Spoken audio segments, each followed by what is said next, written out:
while driving a vehicle on the road, if we see another vehicle approaching or if we see something on the road, we reduce our speed.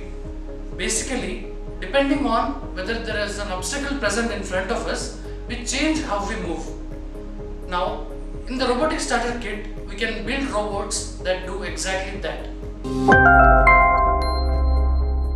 Hello everyone, my name is Sai Prakash, this is Butterflyfields, and this is the series on the robotic starter kit.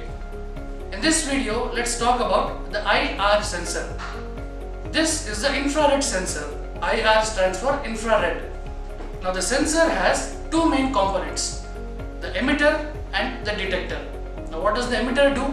It sends out infrared radiations. It sends out signals, and when these signals find any obstacle in front of them, they hit the obstacle and they come back.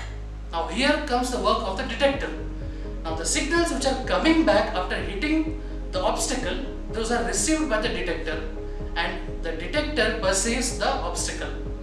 Now this sensor is connected to the processor, which receives the input signal, and then the processor makes the move. Now in the terms of the pet robot, the robot either comes forward or goes back depending on the connections. If it's the doorbell, then sensing your hand near the sensor, now the doorbell starts making sound. Now on the infrared sensor, there are other components are also present. Let's take a look at them in the next video.